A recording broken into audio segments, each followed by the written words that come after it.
car is filing a report on you right now. Not when you get pulled over, not when you run a red light, right now, while you're parked in your driveway, while you're sitting at a stoplight on the way to work. There's a cellular modem buried inside your dashboard, transmitting data to servers you've never heard of and cannot access. And here's the number that should stop you cold. A 2023 investigation found that data brokers are packaging your driving behavior and selling it to insurance companies. Some drivers saw their premiums jump by $1,800 a year.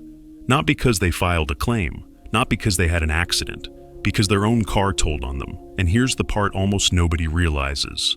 There is a way to opt out of this system entirely, but the window is narrow, and most people miss it. By the end of this, you'll never look at a car the same way again.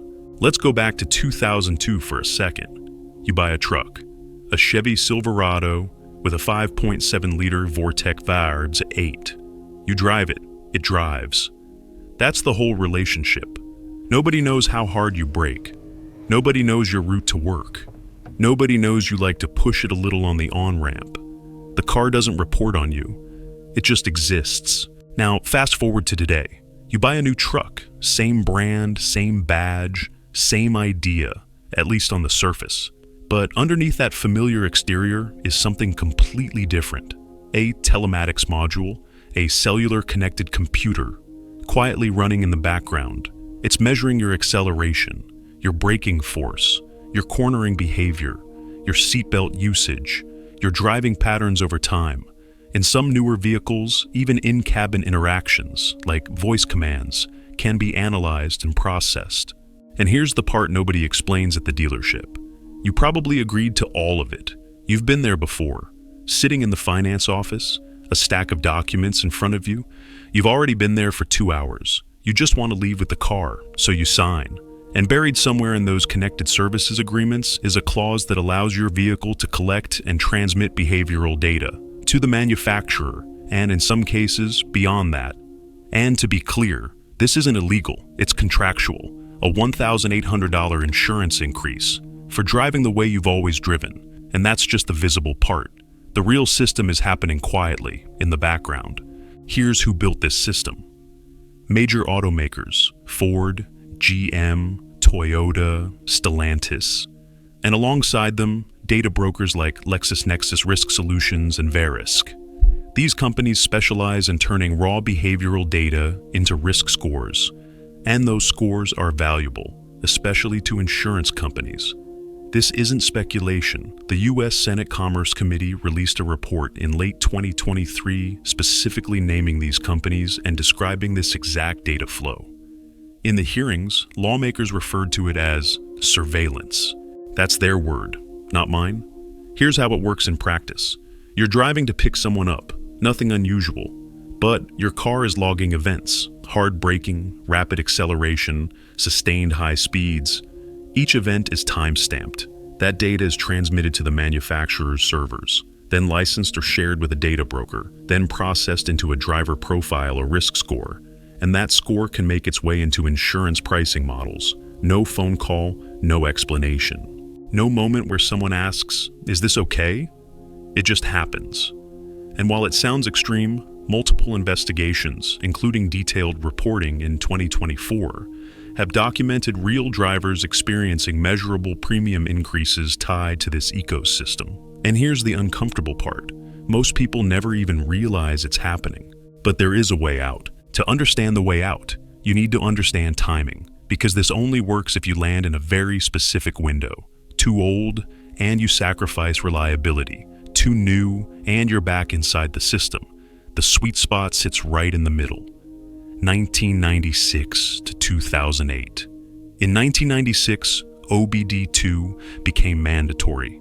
That standardized diagnostics across vehicles. It made repairs easier. It gave mechanics and owners visibility into what was happening under the hood.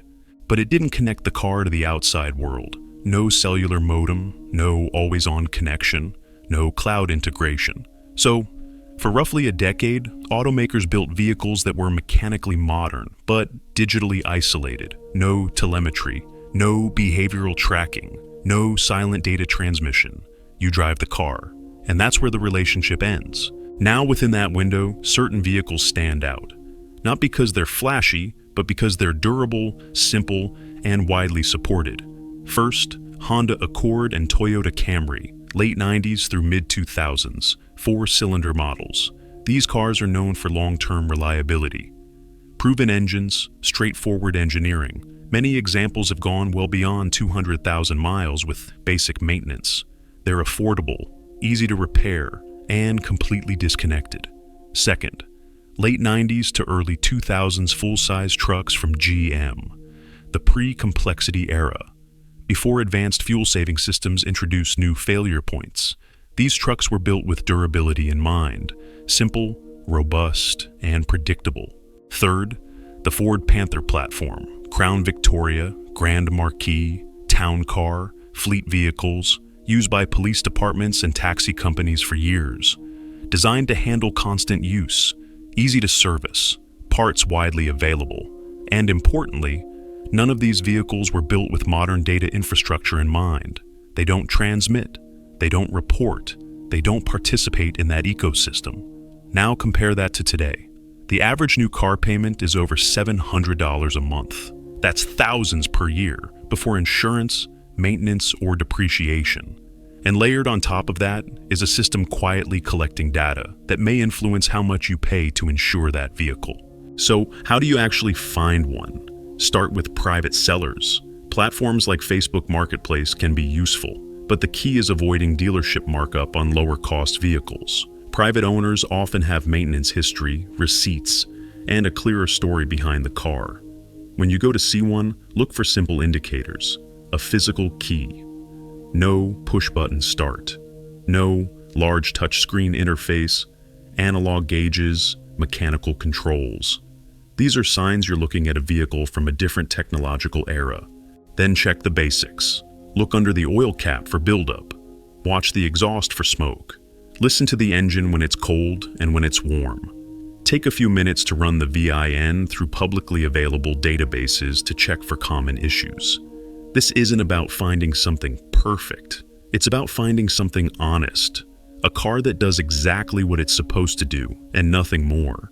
When you make this shift, you're not just saving money. You're stepping outside a system that tracks behavior, packages it, and quietly uses it to influence what you pay. You're removing yourself from that loop.